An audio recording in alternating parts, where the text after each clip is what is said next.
eu queria comentar um pouquinho contigo sobre esse teu livro que tu me passou. Porque esse livro, ele, de alguma maneira, ele é um primeiros passos, assim, da sociologia, né, que tu estava comentando.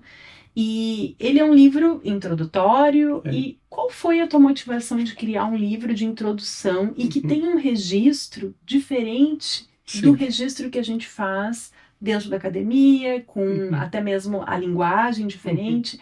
De onde nasce essa ideia e a vontade de estimular pessoas a pensar a sociologia? Muito bem.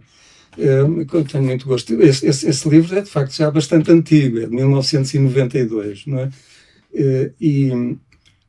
Eu já, apesar de tudo, em 1992 eu já tinha um tempo de experiência, quer de ensino, quer de pesquisa, quer de desenvolvimento das instituições da sociologia, das ciências sociais.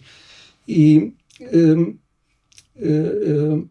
dei-me conta, progressivamente, de que as pessoas que frequentam estes cursos têm uma grande dificuldade na sua relação com os seus amigos ou com os seus familiares, que ficam sempre muito intrigados relativamente ao que é isso de sociologia, estudar sociologia e fazer essas coisas.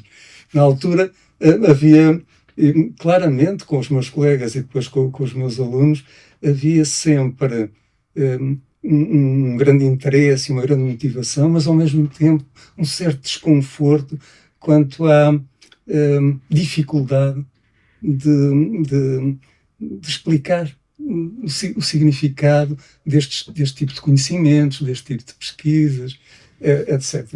E isso acabou por ser um tema de algumas das cadeiras que eu próprio desenvolvi aqui no curso e de outros encontros na nossa Associação Portuguesa de Sociologia. Esse tema aparecia bastante.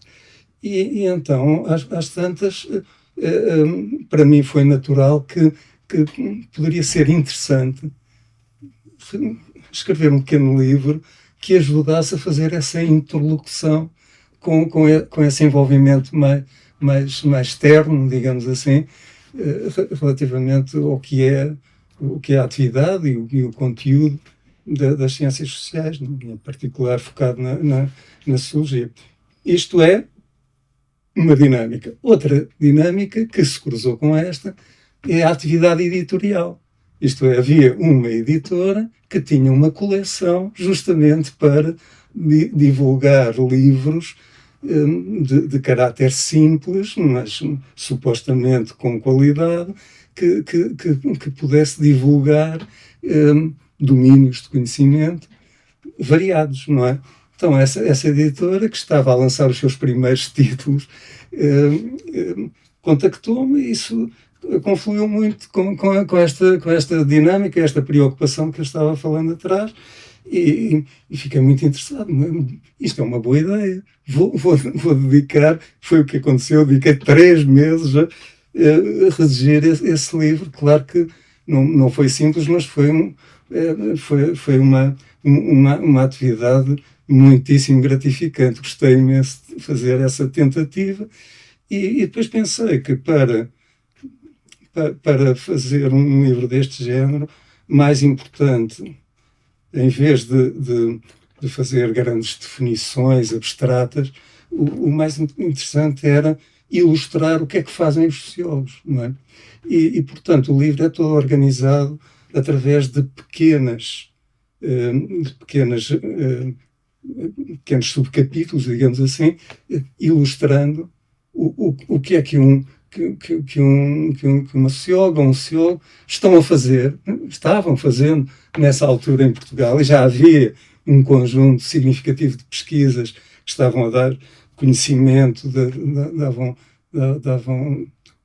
estavam a descobrir, digamos assim, as transformações sociais que estavam a ocorrer na sociedade, em variados domínios. Por outro lado, havia a bibliografia clássica, em que se podia também estabelecer diálogo entre pesquisas da bibliografia clássica e essas que estavam a ser feitas na altura pelos nossos colegas aqui em Portugal.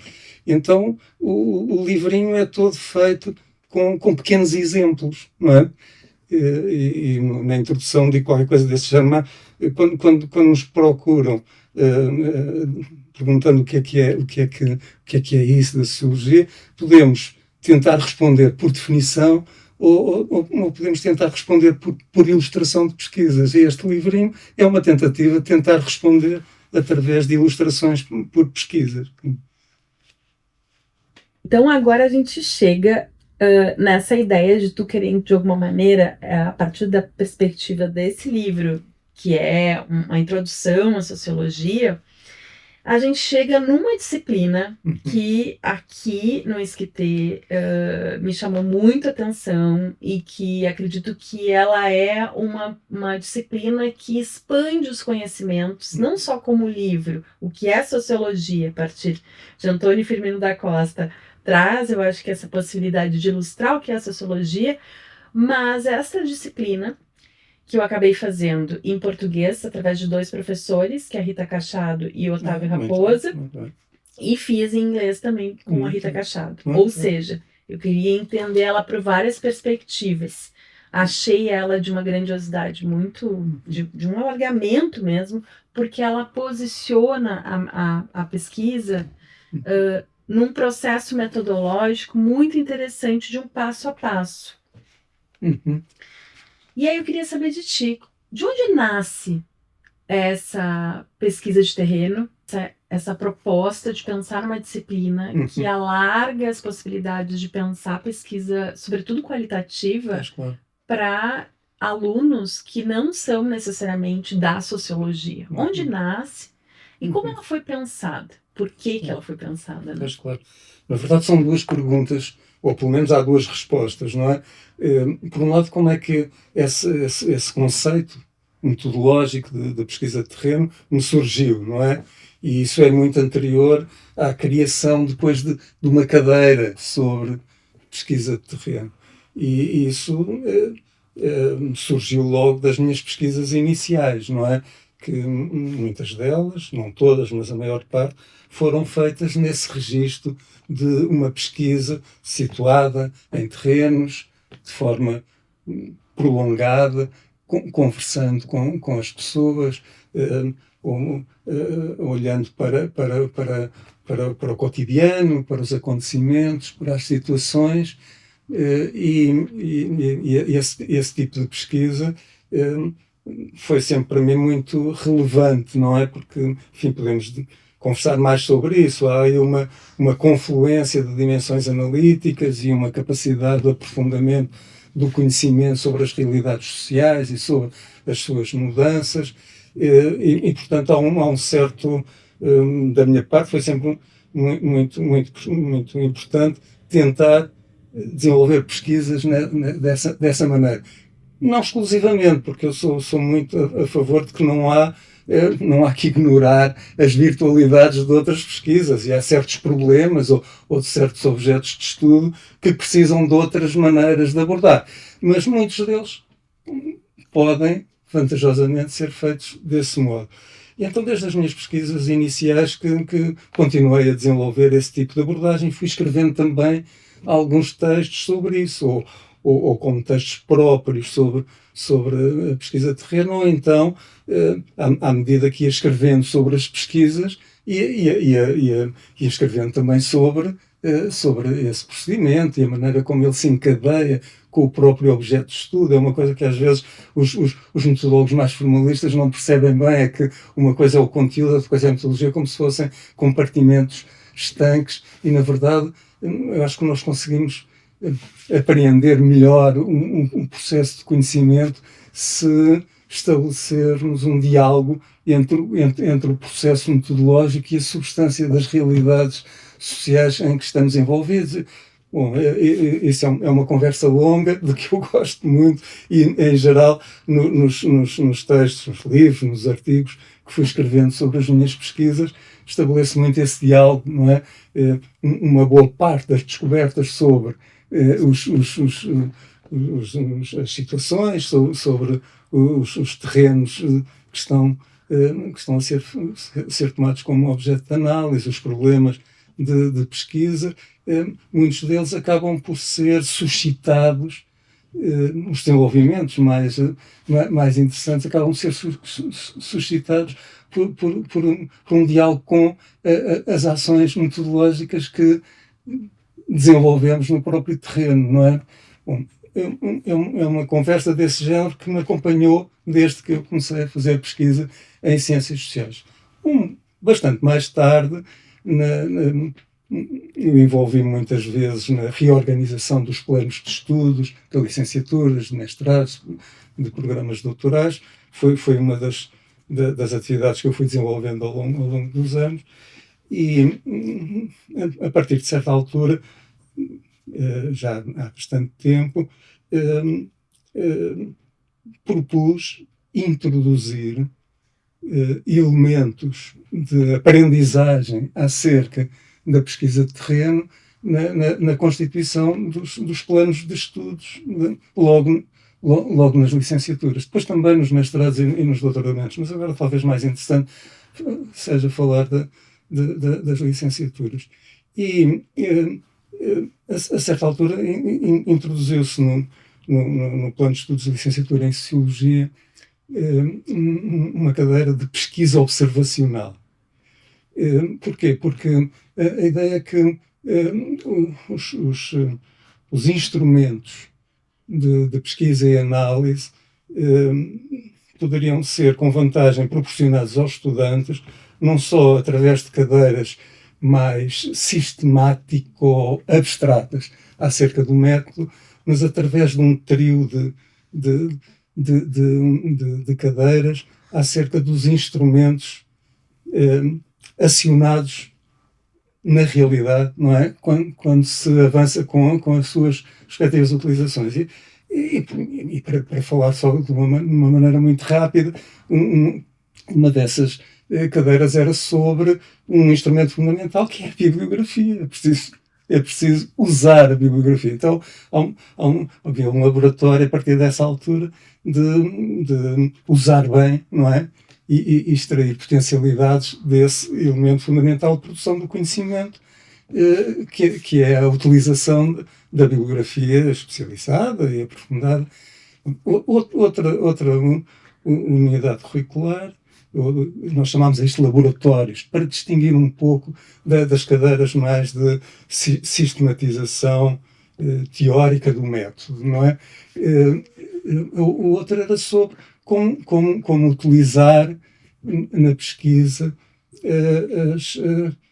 os indicadores estatísticos, o Instituto Nacional de Estatística, as fontes documentais de caráter abrangente, de caráter estatístico, como é que se utiliza bem e tal. E finalmente havia outra coisa, que é e como é que se utiliza o conhecimento que se recolhe através do contacto direto com as realidades sociais, chamamos a isso de pesquisa observacional. Em todos estes desenvolvimentos, esta reflexão sobre a pesquisa de terreno era muito utilizada e continua a ser muito utilizada nessa cadeira de pesquisa observacional. Quando passamos aos mestrados, os mestrados aqui normalmente englobam pessoas que vêm de diferentes origens. Não temos aquela ideia de que para fazer um mestrado tem que se fazer só aquelas pessoas que fazem aquela licenciatura nessa área, bem pelo contrário. E, portanto, por um lado, isso enriquece muito o debate, a reflexão, a discussão, tudo isso, mas, por outro lado, precisa de trazer novamente a partilha de fundamentos acerca de teorias, metodologias, etc. Não é?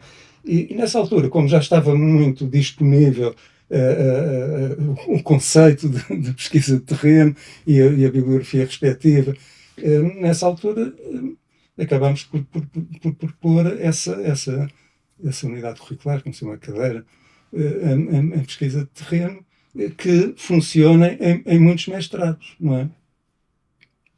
Pequena história. É muito interessante.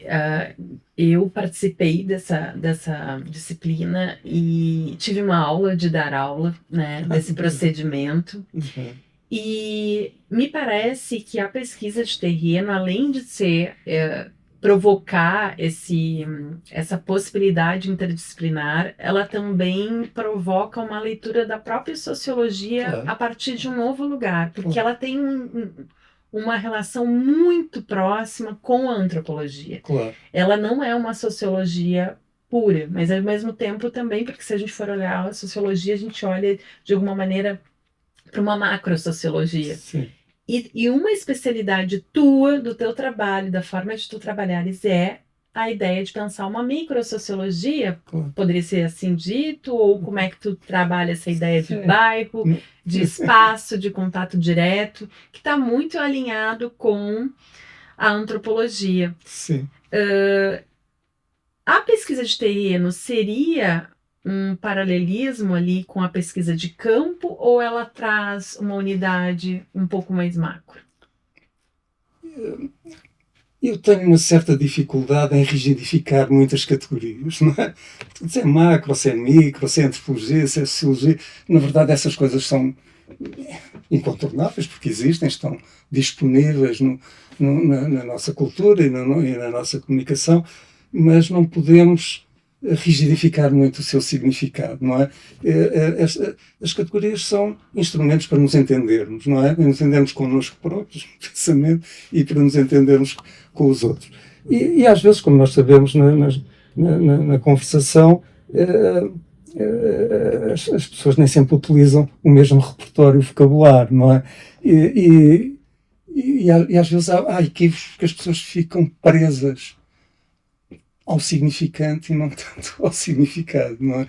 E então, tenho alguma dificuldade em fazer uma reflexão em termos de significante, não é? O que me interessa mesmo é que estejamos a compreender do que é que estamos a falar, não é? E extrair as maiores potencialidades acerca das nossas ferramentas intelectuais e de terreno para extrair mais conhecimento. Portanto, não, vamos ver, por exemplo, micro e macro sociologia. Difícil isto, não é? É difícil, porque muitas das realidades sociais nem são macro nem são micro, não é? São combinatórias, não é? De dimensões que, para nos entendermos uns com os outros, remetem mais a aspectos de um certo nível de organização social, mas na verdade elas só existem em articulação recíproca, não é?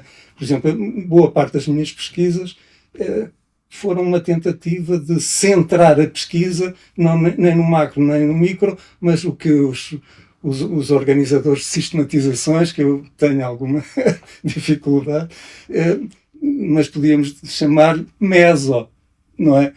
Isto é, conjuntos de organização social, pode ser um bairro, pode ser uma escola, pode ser uma fábrica, pode ser uma praça, pode ser um movimento social, pode ser outra coisa, não é? Que na verdade tem enquadramentos macro, mas é percorrida por micro-episódios não é? Mas que só se compreende bem se der conta de que esses elementos estão agregados num determinado, agora vou usar um palavrão da minha lavra, num quadro de interação. Um quadro de interação, isto é,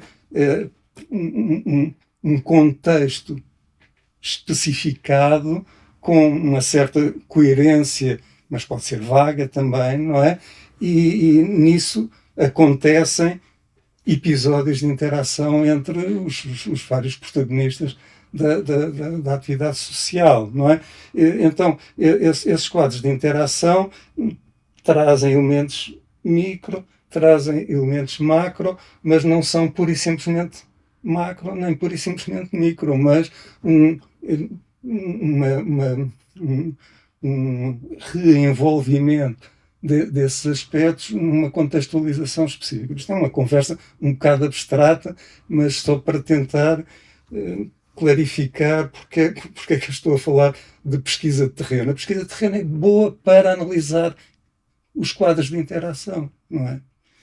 A pesquisa de terreno é boa para analisar esses enquadramentos que são integradores de processos e estruturas macro que não podemos ignorar e temos que perceber quais são as marcas disso naqueles quadros de interação.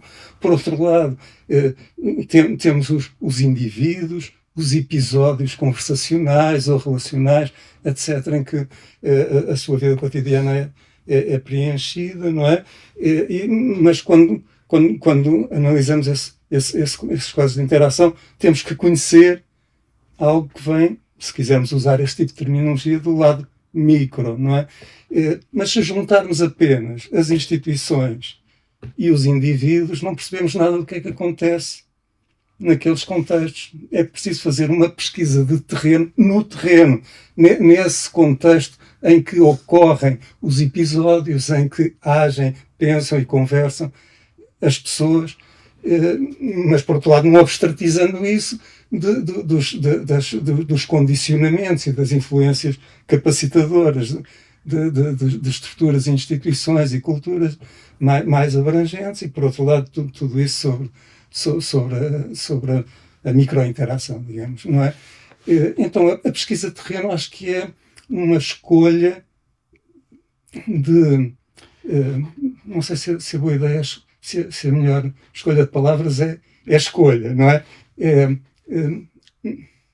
Uma tentativa de descoberta de qual é a melhor maneira de, metodologicamente, procurar pesquisar, analisar, compreender esses contextos de interação, esses quadros meso, digamos assim, aproximativamente,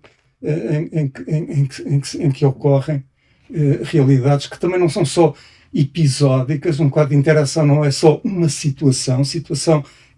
Acontecem muitas situações no quadro de interação, mas o quadro de interação não é apenas as situações, não é?